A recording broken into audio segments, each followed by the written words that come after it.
네, 사도행전 10장 말씀에는 우리가 읽어보았듯이 고넬료가 예수님을 믿은 이야기가 가득 채워져 있습니다. 고넬료가 어떻게 예수님을 믿었고 어떻게 예수님을 알게 되었고 또 그것이 자신의 믿음이 예수 그리스도를 통해 주신 믿음인 것을 확인하게 되는 이야기들이 굉장히 자세하게, 우리가 오늘 꽤 긴 본문을 읽었는데 자세하게 그려져 있습니다. 지난주에 우리가 말씀을 나누었던 그 말씀에서는 베드로가 8년 된 중풍병자를 다시 일으키고 죽었던 다비다를 살린 그 일이 그냥 예수 그리스도의 이름으로 일어나라 하니 일어났더라, 그게 끝이었어요. 근데 오늘 말씀에서는 완전히 반대로 고넬료가 어떻게 그리스도인이 되었는가를 굉장히 자세하게 우리에게 그려주고 또 알려주고 있습니다. 하나님의 관심이 어디 있는지, 하나님이 기뻐하시는 일이 어디 있는지를 우리에게 보여주는 것입니다. 사실 그 사도행전 10장은 예수님께서 꿈꾸셨던 것처럼 땅끝까지 이르러 내 증인이 되라 라는 말씀이 이제 시작되는 장면입니다. 이방인의 선교가 시작되는 장면, 그 장면에 고넬료가 이야기가 나와 있습니다. 우리가 흔히 알기를 고넬료, 이 사도행전 10장 이야기를 고넬료의 회심 사건이라고 이야기를 하는데, 근데 사실은 고넬료가 베드로를 만나기 전에도 경건한 사람이었거든요. 오늘 2절 말씀에 보면 그는 베드로를 만나기 전에도 이미 하나님을 경외하는 사람이었습니다. 그리고 하나님을 사랑하듯이 사랑하는 삶을 살아가던 사람이었습니다. 그 일을 베드로에게, 그래, 그 일이 예수님을 믿는 거야 라는 사실을 알려줘라. 베드로에게, 그래, 그가 예수 그리스도를 믿었다라는 사실을 인정해라. 예수 그리스도가 이방인들에게도 전해졌다라는 사실을 너희가 인정해라 라는 그 일이 지금 나오고 있는 것입니다. 그래서 정확하게 이야기하면 고넬료의 회심 사건이 아니라 베드로의 회심 사건이 맞습니다. 지난주 말씀에 43절 말씀이 이렇게 끝이 났습니다. 43절 말씀 우리 한번 먼저 같이 읽어보겠습니다. 베드로가 요빠에 여러 날 있어 시몬이라 하는 무두장이의 집에서 머무니라. 지난주 말씀에 베드로가 예수님처럼 8년 된 중풍병자의 애니야를 다시 일어나게 했습니다.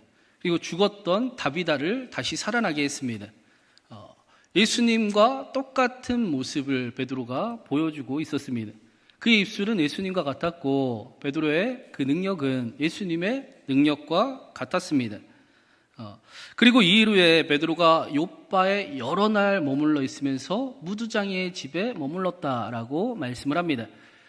생각을 해보면 베드로가 그 요빠에서 기적을 나타내고 죽은 다비다를 살리고 나서 많은 사람이 사실은 그 베드로를 집으로 초청을 했을 겁니다. 우리도 예전에 부흥회를 하고 은혜를 받으면 부흥 강사님을 모시고 이렇게 식사 대접도 하고 막 대접하고 싶은 마음이 생기지 않습니까? 네, 그렇잖아요. 네, 그런 것처럼 베드로의 기적을 보고 집으로 모시고 싶었을 거란 말이에요. 근데 베드로는 그 집들을 가지 않고 무두장이 시몬의 집으로 갔다라고 성경이 일부러 기록을 하고 있습니다. 무두장이는 가죽을 만드는 사람입니다. 그 짐승의 몸에서 가죽을 벗겨내서 가죽을 부드럽게 만드는 직업을 무두장이라고 합니다.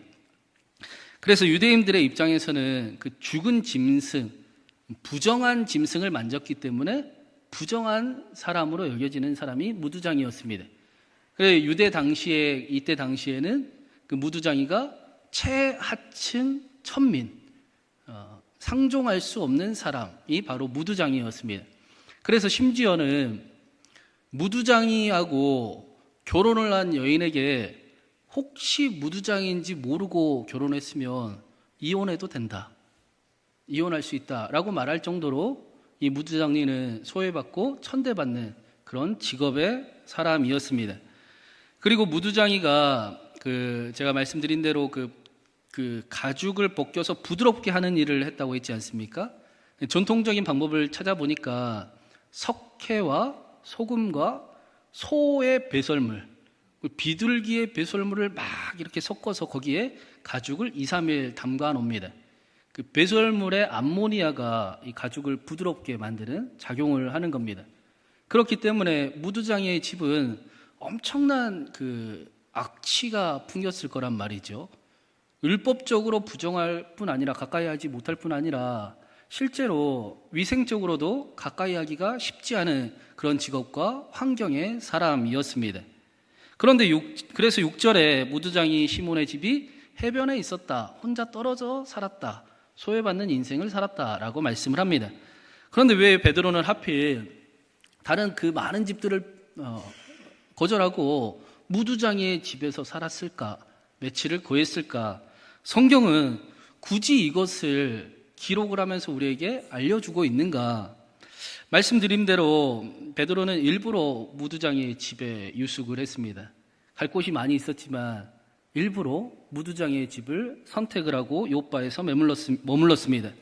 예수님께서 가난한 사람들, 소외당한 사람들, 죄인으로 취급당하는 사람들과 함께 하셨던 것처럼 베드로 역시 아무도 함께하지 않는 사람이 그의 눈에 들어왔습니다.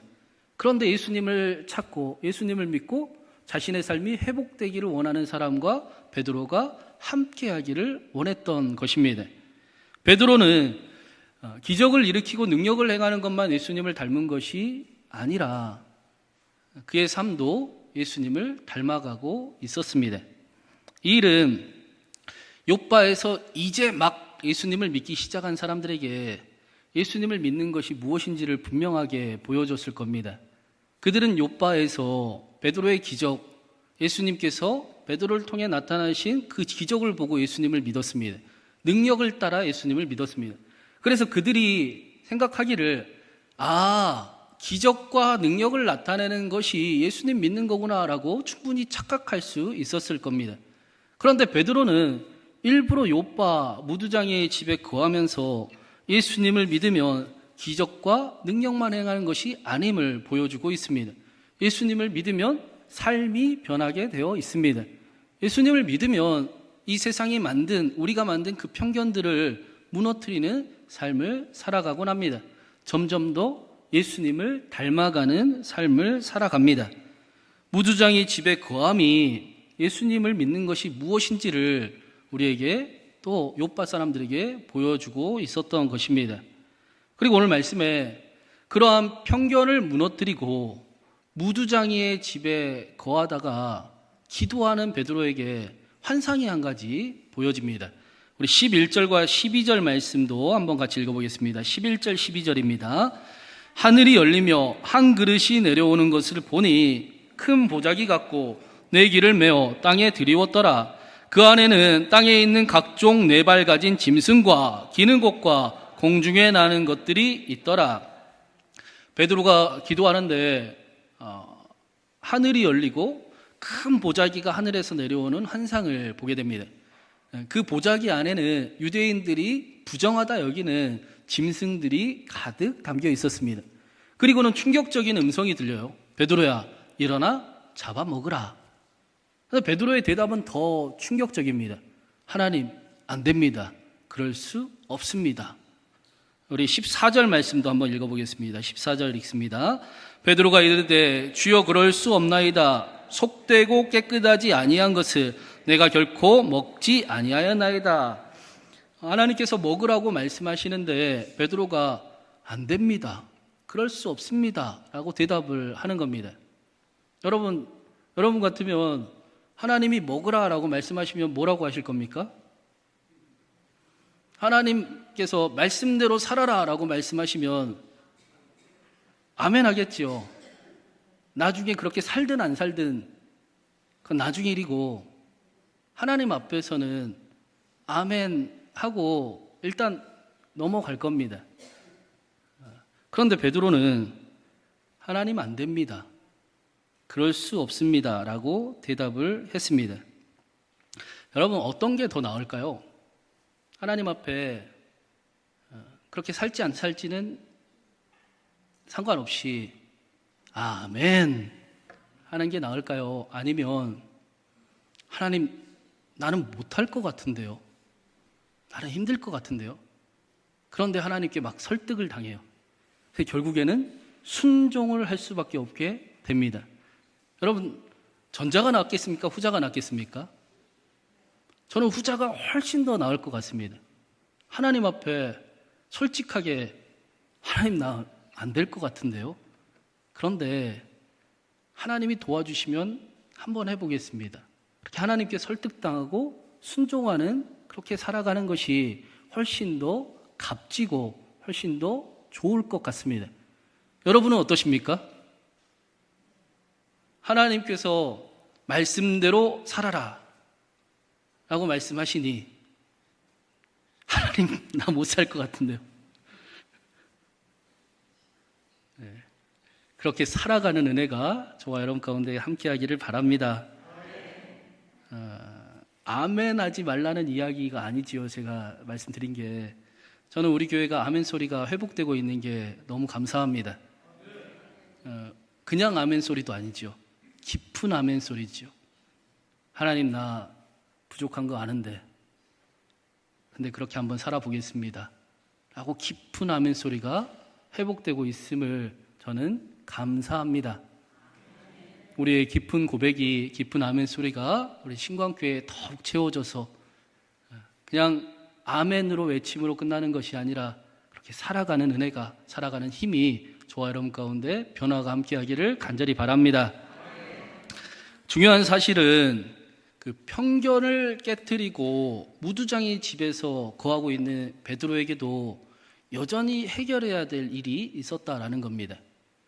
베드로는 소외당하는 사람, 어려운 사람, 또 고난당하는 사람, 연약한 사람에 대한 편견은 극복을 했지만 여전히 유대 인이라는 그 사상 아래에 이방인은 사랑하기가 쉽지 않은 상태였습니다.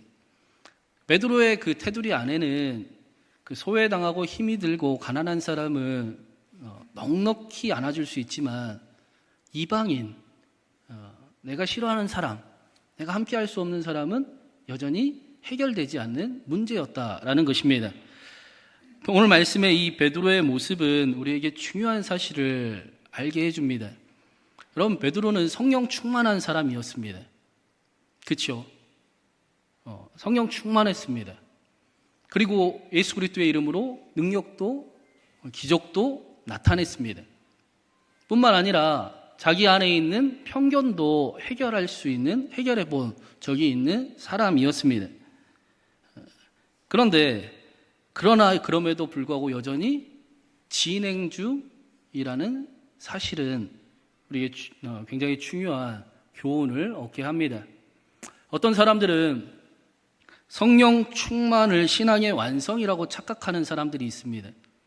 성령 충만하면 그래 나는 다 이뤘다, 내가 할 일은 다 끝났다 라고 여기며 신앙생활을 하려고 하는 사람들이 있습니다. 그래서 신앙생활에 문제가 생기지요. 내 할 일 다 했어, 이제 나는 그냥 내 마음대로 믿어도 돼, 내가 할 거 다 했으니까 나는 내가 하고 싶은 대로 내가 신앙생활을 한 발 뒤로 물러 그렇게 해도 된다라고 여기는 그 일에 신앙에 문제가 생기는 것입니다. 성경은 그래서 성령 충만하면 삶이 변한다라고 가르쳐주고 있습니다. 성령 충만이 완성하고 끝이 나는 것이 아니라 이제부터 하나님과 함께하는 인생이 시작되었다라고 가르쳐줍니다. 내 안에 예수 그리스도가 계심을 아는 사람이 되었다라고 말씀합니다. 이게 성령 충만입니다. 여러분, 어떤 성령 충만을 원하십니까? 여러분이 만약에 어떤 그 신앙의 궁극적인 모습, 신앙의 완성을 꿈꾸고 있다면 여러분은 잘못된 길을 걸어가고 있습니다. 기독교 신앙은 이제부터 하나님과 함께 동행하는 삶을 살아가는 것입니다. 완성되지 않고 끝나지 않고 달려갈 길을 마칠 때까지 예수 그리스도와 함께하는 삶을 살아가는 축복을 누리는 것입니다. 베드로도 마찬가지였습니다. 성령이 임하시자 베드로가 고백하기를 내 안에 예수님이 계십니다. 은과 금은 내게 없어도 내게 있는 이것을 내게 주노니 나사렛 예수 그리스도의 이름으로 일어나 걸으라. 애니야야, 예수 그리스도께서 너를 낫게 하신다. 일어나 정돈하라 하나님과 함께함을 아는 사람, 그렇게 하나님과 함께하는 그 겨자씨 같은 믿음의 능력이 나타나는 것을 경험하는 사람이 바로 베드로, 성령 충만한 사람의 삶이었습니다. 마찬가지로 저와 여러분 가운데 성령 충만하여 이제부터는 하나님과 동행하는 삶을 살아가는 저와 여러분 되기를 간절히 바랍니다. 신앙의 완성이 없고 신앙의 끝이 없고 뒤로 물러서는 은퇴도 없고 하나님과 함께 이제부터 내가 그 나라 갈 때까지 하나님의 일을 완성하며 이루며 나아가는 꿈을 꾸는 저와 여러분 되기를 간절히 바랍니다. 예수님께서 우리 안에 계시면 우리 안에 변화가 일어납니다. 예수님이 우리 안에 계시면 예수님이 기뻐하시는 일을 막 하고 싶어집니다. 예수님이 우리 안에 계시면 깨끗한 삶을 살아가고 싶어집니다. 예수님이 우리 안에 계시면 예수님처럼 살고 싶은 갈망이 생깁니다. 예수님을 닮아가고자 합니다. 점점 더 예수님과 함께하는 삶을 살아가게 됩니다. 그렇지 못할 때도 이제는 더 이상 숨거나 도망치지 않습니다. 넘어지고 연약하고 하나님 할 수 없는데 근데 하나님이 도와주시면 할 수 있습니다. 그렇게 다시 일어나고 힘주심을 경험하고 하나님의 능력을 힘입는 삶을 살아갑니다. 예수 그리스도의 사랑과 능력이 얼마나 높고 크고 높고 깊은지를 경험하며 살아가는 인생이 되는 것입니다. 이제부터는 하나님을 알아가는 인생이 되는 것입니다. 오늘 말씀에 우리가 가야 할 방향을 분명하게 보여주는 말씀이 나옵니다. 우리 22절 말씀 한번 같이 읽어보겠습니다. 22절입니다.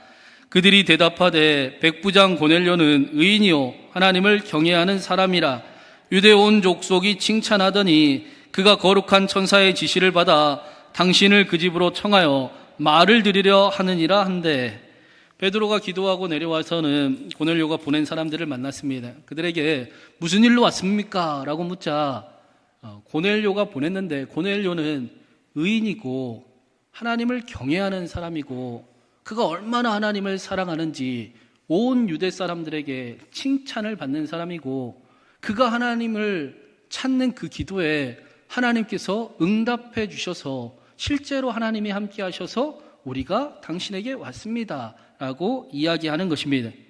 지금 고넬료를 칭찬하고 있는, 이렇게 고백하고 있는 사람은 고넬료의 집에 함께 살던 사람들입니다. 고넬료의 직장, 그 군대에서 가장 가까이 고넬료를 지켜보던 사람입니다. 여러분, 우리가 멀리 있는 사람들, 가끔 보는 사람들, 나의 겉모습만 보는 사람들에게는 칭찬받기 쉽지요. 잘 속일 수 있지 않습니까? 그런데 나의 가족, 나의 형제, 내 옆에 나를 너무나 잘하는 사람들에게는 칭찬받는 일이 그리 쉬운 일이 아닙니다. 근데 오늘 말씀에 고넬료는 가장 가까운 한 집에 살던 이들에게 같은 동료로서 자신의 일을 속속 들지 않은 이에게 인정받는 모습, 칭찬받는 모습을 우리에게 보여주고 있습니다. 그가 하나님을 가까이 하는 모습을 지켜보았고 그가 의인임을 보았고 그가 진실로 하나님을 경외하는 사람이고 하나님을 얼마나 사랑하는지 유대 사람들이 모두가 칭찬하는 일이 기쁨으로 느끼는 사람들이 그의 가족들이 되었습니다. 고넬료의 경건의 모습이 하나님과 함께하는 모습을 나타내며 자신들에게도 큰 힘이 되기도 합니다. 고넬료가 있던 그 가이사랴라는 곳에 요바까지 제가 구글 지도로 검색을 해보니까 57km예요. 걸어서는 1분도 안 쉬면 13시간 걸리는 거리입니다. 근데 말씀에 고넬료가 오후 3시에 그 환상을 보았거든요. 기도 응답을 받았어요. 그 베드로를 그 사람들이 찾아온 시간이 오후 12시입니다. 그러니까 고넬료의 그 환상을 보고 고넬료가 하인들과 병사를 부르고 그리고 그들에게 이야기하고 나서 그들이 즉시로 떠났어도 베드로를 점심때까지 만나려면 한숨도 안 자고 안 쉬고 곧장 고넬료를 위해서 달려와야 할 시간입니다. 그만큼 고넬료의 모습이 하나님께도 인정을 받았고 또 사랑하는 가족, 자신과 가장 가까운 사람에게도 인정받는 모습이었다라는 것입니다. 여러분, 우리의 모습도 이런 모습이어야 되지 않겠습니까? 우리의 신앙도 이런 신앙의 모습이어야 되지 않겠습니까?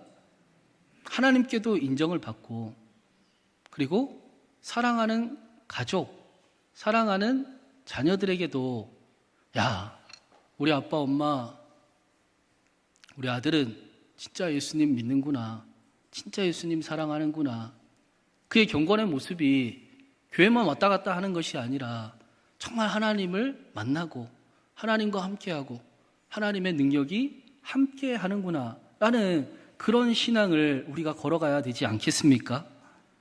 형식적으로 예배를 드리는 것이 아니라 너희 아빠, 너희 엄마, 당신의 자녀는 정말 하나님을 믿고 사랑하는군요 라는 그런 인정을 받음이 기쁨이 되고 감사가 되는 그런 저와 여러분이 되기를 간절히 바랍니다.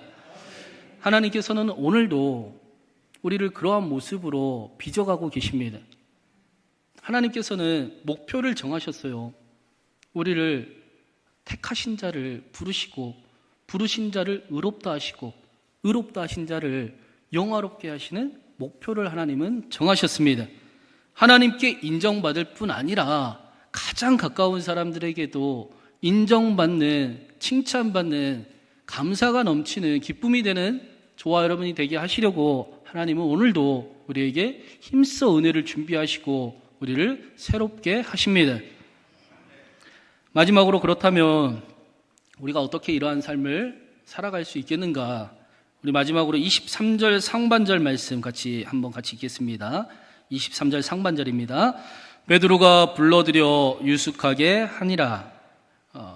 베드로가 자신을 찾아온 사람들을 집에 불러들여서 오시느라고 고생했을 텐데 하룻밤 쉬었다가 내일 출발하시지요, 그렇게 이야기를 했다는 겁니다.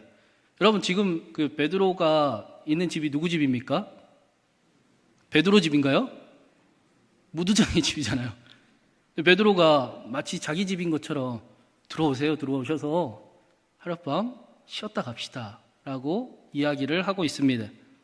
이게 말이 안 되는 이야기인데 교회면 말이 됩니다. 초대교회는 지금 우리의 모습과 같이 이런 건물의 모습이 아니고 가정교회의 모습이었습니다. 베드로는 무두장의 집을 교회로 여기고 있었습니다. 교회는 사랑을 연습하고 믿음을 훈련하고 신앙을 성숙해 나가는 곳입니다. 그래서 베드로처럼 행동을 할 수도 있습니다. 베드로의 행동이 말이 되는 곳입니다. 우리가 한참 동안 그런 이야기 많이 했습니다. 왜 교회에서는 천사 같은데 집에서는 전혀 다르게 삽니까? 왜 교회에서의 모습과 집에서의 모습이 너무 달라요? 엄마, 아빠, 그럼 그런 이야기 많이 들어보셨지 않습니까? 그래서 그런 일들을 비판하고 그렇게 하지 말자라는 그런 메시지도 많이 한동안 있었던 적이 있었습니다. 그런데 저는 오늘 말씀을 묵상하면서 반대로 한번 생각을 해봤어요. 우리가 교회에서도 천사같이 살아보지 못하면 도대체 어디에서 천사 같은 삶을 경험해 볼 수가 있을까? 우리가 교회에서조차도 마음껏 힘을 다해 사랑해 보지 못하면 도대체 어디에서 우리가 사랑한다라고 말하며 살아가 볼 수가 있을까? 교회에서도 그런 경험을 하지 못한다면 우리는 삶의 자리에서 그 일을 경험하기는 거의 불가능에 가깝습니다. 그래서 저는 저와 여러분이 신광교회에서 천사 같아지면 좋겠습니다. 여러분, 할 수 있는 대로 천사같이 살아가십시오. 교양 있게 칭찬을 하시고 어머 막 그렇게 이야기하시고 하나님의 은혜를 입어서 내가 얼마나 경건해질 수 있는지를 신광교회에서 경험하시길 바랍니다.